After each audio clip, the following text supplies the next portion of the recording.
What's up guys, my name's Jim and welcome back to My Music Obsession, a place for music obsessives, and we are finally back to talk about the next Oasis album, Standing on the Shoulders of Giants. Now I apologise that I haven't been on this channel for a few months guys. I have actually had a few people message me asking where I am, which is very nice because obviously I've only done a few videos, but people actually seem to care. I just got sidetracked, I was moving. I have another channel which I'll actually put in the description box if you're interested. A movie review channel which took up a lot of my time, but I always wanted to come back to this channel, but I just kind of, life got in the way and I kept thinking I'll come back soon, then I'll get sidetracked with something else. But now I am dedicated, I'm back to talk about Oasis once again because we are up to Standing on the Shoulders of Giants, so I'm sticking around. So if you enjoyed this video, please stay with me because I'm going to be carrying on with the Oasis reviews. Now Oasis were at a very different point than they had been for the past few years. They went through their party years, they were just this wild rock and roll band, very much the bad boys of music at the time, and Be Here Now was, the pinnacle of that. 1997's Be Here Now was just a crazy, ego-filled rock album, just showed exactly where they were, in the drug-fueled. They thought they were untouchable, and I like Be Here Now, but it is a flawed record. And Standing on the Shoulders of Giants kind of feels like, to me, the natural follow-up to Be Here Now. They had to come back down to earth. So Liam and Noel Gallagher were actually coming down off of drugs at the time, and to add insult to injury, just before they started doing this album, Paul McGuigan, the bassist of the band, and Paul Arthur, also known as Bonehead, one of the other lead guitarists, left the band. They called it quits on one of the biggest bands on the planet. And when they took this album out on the road, they actually brought in, obviously, 2 new members, who were with Oasis until they split up, Jem Archer and Andy Bell. So with all that said, I think this album really comes across as a really personal record for Liam and Noel Gallagher. The album has a mixed reception to this very, very day. Noel Gallagher, the typical Noel Gallagher, he can't decide if he likes his albums. One minute he hates an album, next minute he loves it. I think at this point he hates Standing on the Shoulders of Giants, but I've also heard interviews where he loves the album or likes the album or praises the album. Noel Gallagher seems like he'll look at a review of an album that day and go, yeah, I agree with them, it was shit, or I agree with them, it was good, and he just kind of goes with the flow of it. I don't know what his true feelings are. I know Be Here Now is the most universally kind of polarising album, but Standing on the Shoulders of Giants, I've seen loads and loads of hate for this album, guys, looking at reviews of this in preparation for this review, and I really, really don't get it. This is actually one of my favourite Oasis albums. I just love that this was experimental, this was actually progressive, they were trying to take their sound forward. And this was a really honest Oasis album. You weren't expecting the most brash rock stars in the world to suddenly bare their soul on an album. This is Oasis showing that there's more to them than just the cocky lads who brought us Definitely Maybe. I feel like this is the only album they could have made at this time because it really was a reaction to the point they were at in their careers. So the album starts off with this really bizarre instrumental actually called Effin' in the Bushes. Kind of sets you up for an album which doesn't occur. This is like a really in-your-face kind of just rock guitar for a few minutes. And it's a bizarre intro for this album because this album doesn't go down the route of Effin' in the Bushes, but it's fun to listen to. It gets you pumped even if it doesn't set out for the rest of the album. It does feel like a bit out of place for me. I don't feel like it's an intro that fits this album, but lots of fans really love it. Lots of fans actually love it more than the album. So the first real track on the album is Go Let It Out, which is incredible. Go Let It Out, for me, is one of the best Oasis songs. It's an incredible song. It fills me with positivity every time I listen to it. It's a positive song, it's triumphant, it makes you just want to bellow it at the top of your lungs. And it's a real sing-along anthem. It was an interesting bridging for the new style and the old style because it's full of bells and whistles, experimental melodies, different instruments, but it has that sing-along, crazy, in-your-face Oasis chorus. But there is a mellow vibe to this song. It really does set the tone to the album. It's experimental, it's psychedelic. That final chorus of Liam bellowing Go Let It Out is one of the best things Oasis ever recorded.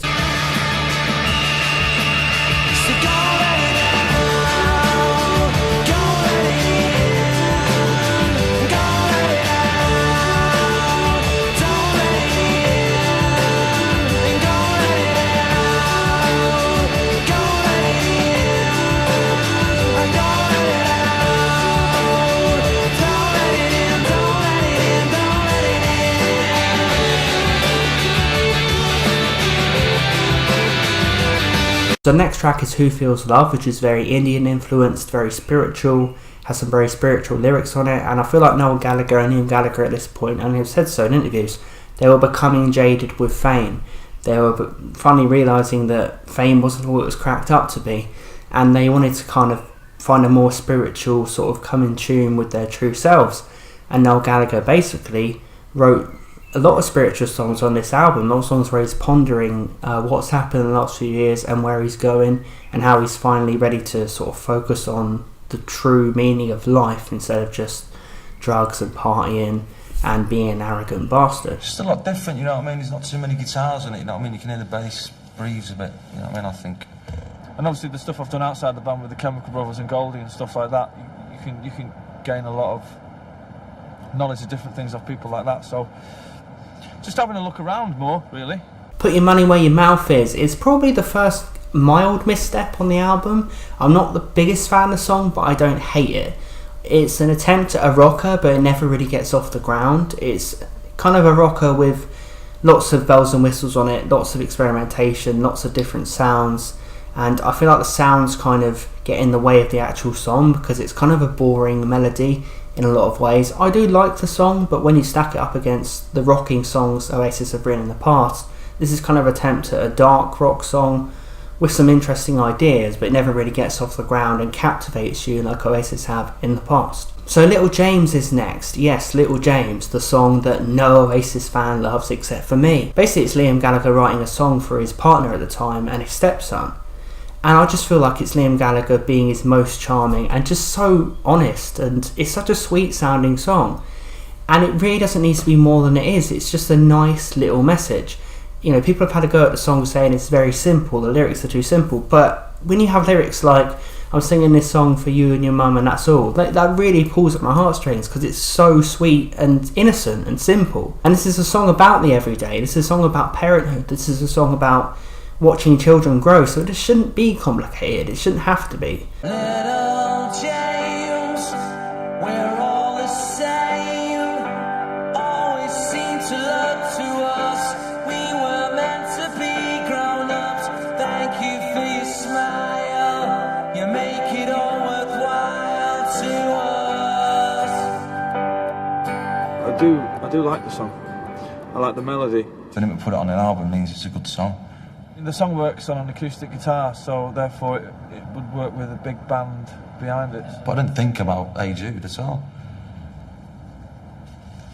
I'm not that much of a wanker to think like that, you know what I mean? That's not my problem, you know what I mean? I went in there and thought about James and wrote it about him, and that was the end of it.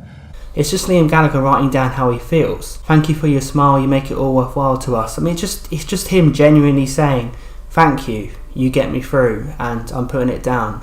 Don't have to be this amazing, incredible song. This is just my message. This is just what I want to say. It's just a lovely vibe to this song, and people have compared it to the Beatles because it goes off into the na-na-na territory at the end.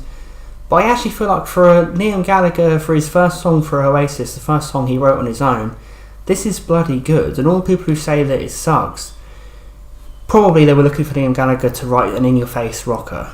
Because people just, at this point, they just wanted Oasis to be that in-your-face rock band. They didn't want to hear from their vulnerable side. They didn't want to hear from their honest side. Or at least a lot of fans.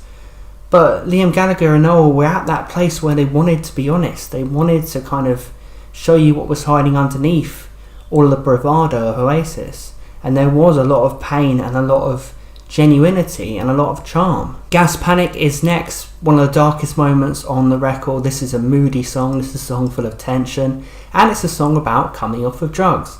Lovely. Lyrics on this are incredible. I mean, it's really about Noel Gallagher just being in absolute despair, and Liam Gallagher sings it with just a real menace, a real growl to his vocals.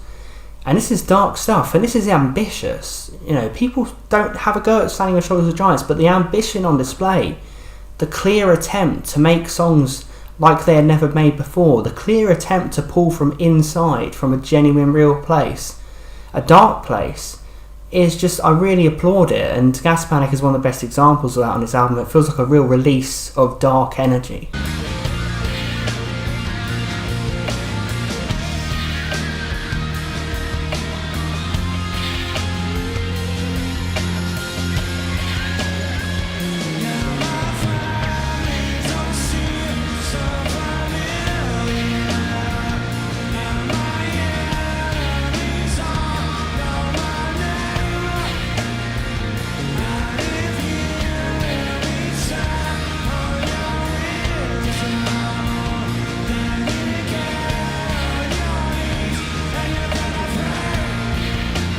When Did It All Go Wrong is just full of lyrics of regret and with a jaded attitude. It's a wonderful melody. Noel Gallagher has this uncanny ability of writing these sorts of songs.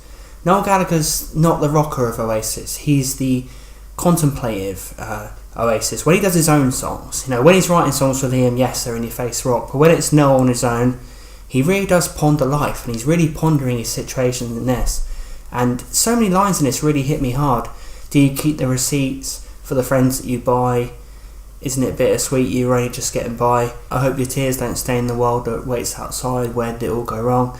Just really, really kind of dark and jaded lyrics in this song, but it's not a depressing song, not like Gas Panic where it's just a real song of despair.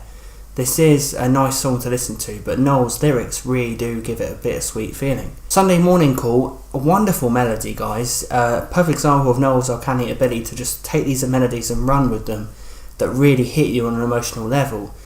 Here's another Sunday morning call. You hear the banging on the door. I think it's about fucking taking too much drugs, watching everyone fall away, and you coming through the other end and no one else.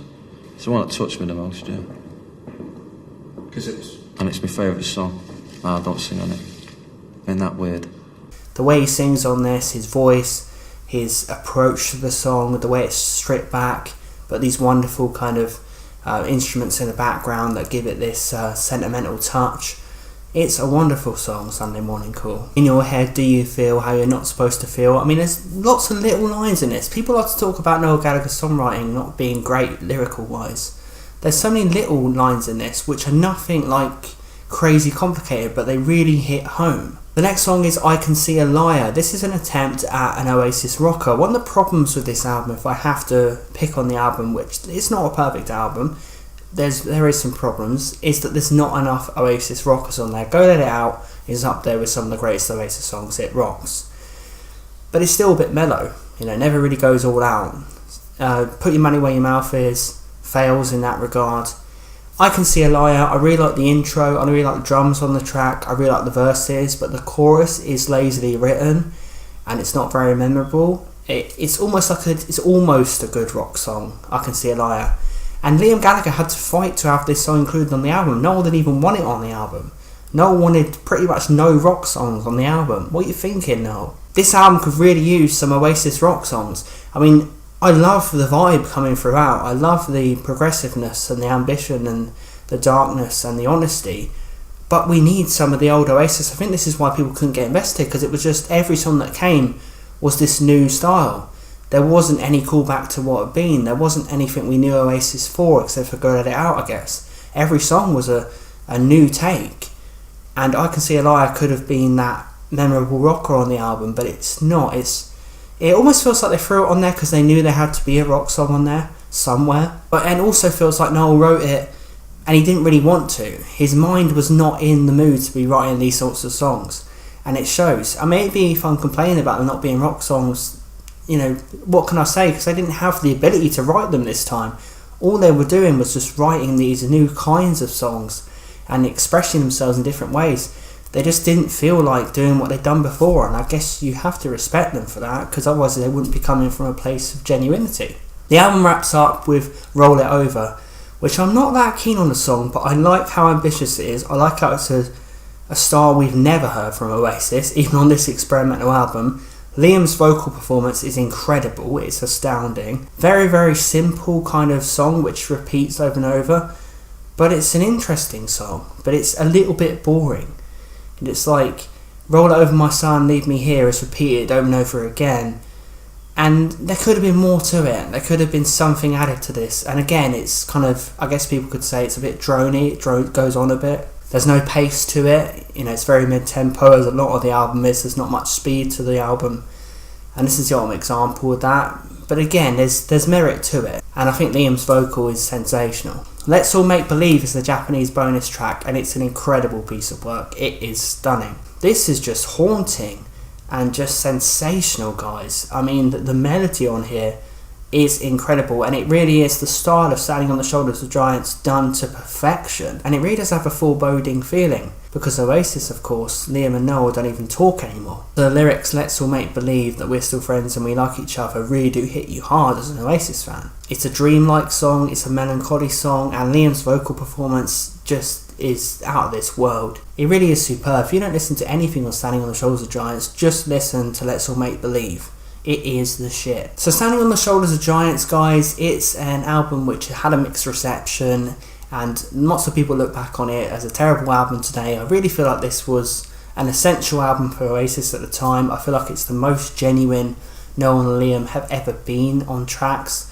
They weren't trying to write everything they didn't feel like doing. Perhaps what they did on Be Here Now, perhaps they didn't feel like doing that, and that's why it didn't captivate people as much. This is what they felt like doing, and you have to give them credit for being true and genuine on an album, for trying new things. There's just not the rocking stadium moments other than Go Let It Out on this album, and that is a flaw on the album.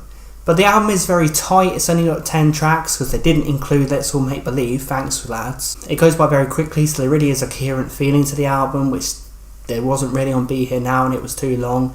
This one, they learnt a lesson and stripped it back, and it really does feel like an album that takes you on an emotional journey. And there's a consistent vibe throughout, and I feel like this is a real statement by Oasis, and I feel like it's an underrated album. I feel like Noel Gallagher should get off his arse, go and listen to this, and not listen to Q Magazine or anyone like that, and he will realise that back here he was writing some of the most genuine songs of his career. So next video I'm going to talk about the next album, Heathen Chemistry, and it's not going to be 4 months before I talk about it. No, it's not going to be too long. I'm on this channel, I'm here to stay, so if you enjoy talking about music and you're a music obsessive and you want to hear the rest of my discussions on the Oasis albums, feel free to subscribe, comment down below and like the video.